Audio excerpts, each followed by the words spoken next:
بقول لك ايه، ما تقومي تجيبي كوبايه عسل اسود وبيضه ويلا اعملي معايا الحلو اللي ملوش حل ده. اول حاجه هنجيب كوبايه من العسل الاسود وهنضيفها بالشكل ده، وعلى طول هنكسر عليها بيضه بدرجه حراره الغرفه، بلاش من التلاجة. يلا نضربهم مع بعض كويس قوي كده كده كده كده كده.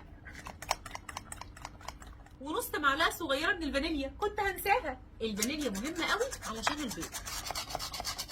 وبعدين هننزل بنص كوبايه من الزبده الدايبه، نص كوبايه مش اكتر. يعني هنا معايا كوبايه هاخد نصها، عشان ما تقوليش يا ساره احنا شفناكي بتضيفي ايه كوبايه، لا نص. بصي هو احلى حاجه الزبده، ما عندكيش زبده استخدمي سمنه، ما عندكيش سمنه استخدمي زيت. نص كوبايه من اي حاجه. هنشيل البوله دي على جنب وهنجيب بوله نظيفه وناشفه وهننخل فيها 3 كوبايات ونص من الدقيق. بصراحه بقى بتنخلي الدقيق بطريقتي ولا بطريقتك؟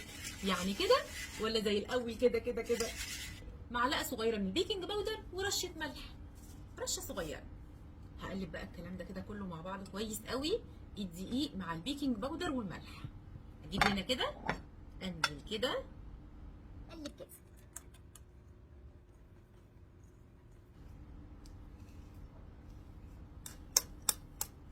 نقلب كويس كده، بمجرد ما الدقيق يختفي على طول ننزل بغيره. وخلي بالك ما بنعجنش، احنا بس بنقلب مجرد ما الدقيق يدوب، احنا مش عايزينه ينشف ويحجر معانا، احنا عايزينه كوكيز فظيع. طريقه انك تنزلي بالدقيق تدريجي هيخليكي ما تتعبيش وما تحتاجيش لاي مضرب كهربائي، الموضوع سهل وبسيط. العجينه لما بتتقل كده نزل بقى كل العجينه دي.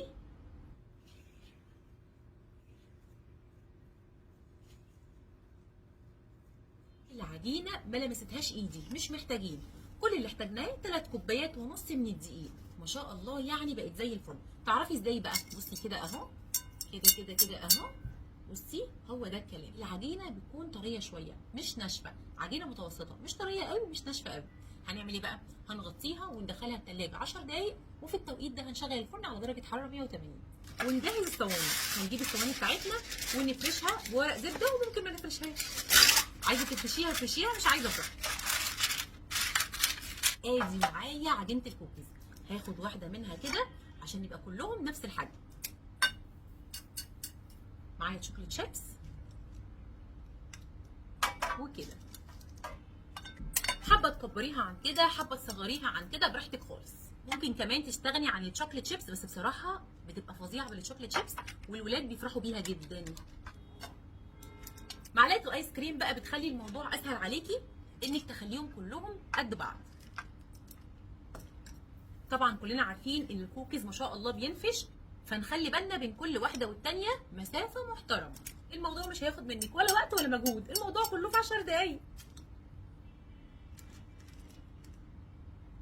هندخل الكوكيز القمر ده التلاجة 10 دقايق قبل ما ندخله الفرن. بصي بقى، حابه تعمليها كبيره او صغيره زي ما تحبي، انا بحب اعمل الحجم ده وبحب اعمل الحجم ده، بس الحجم ده بيبقى متوسط وجميل.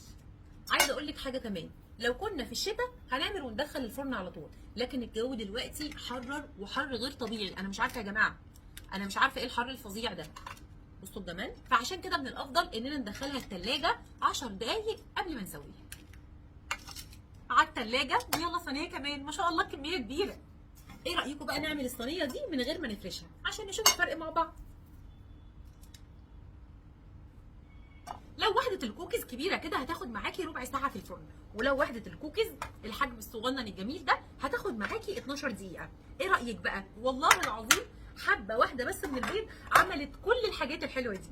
بصي لي هنا بقى كده، احلى كوبايه شاي كرك بقى كده من اللي يعلي المزاج. وهستخدم بقى شويه لبن ببخر، يا نهار ابيض. وده بقى اهم حاجه كده، واحلى حاجه واروع حاجه ممكن كده تاخديها جنب الشاي بلبن، جنب النسكافيه، مع الشاي الكرك. وللولاد بقى سمي الله بقى، بسم الله الرحمن الرحيم.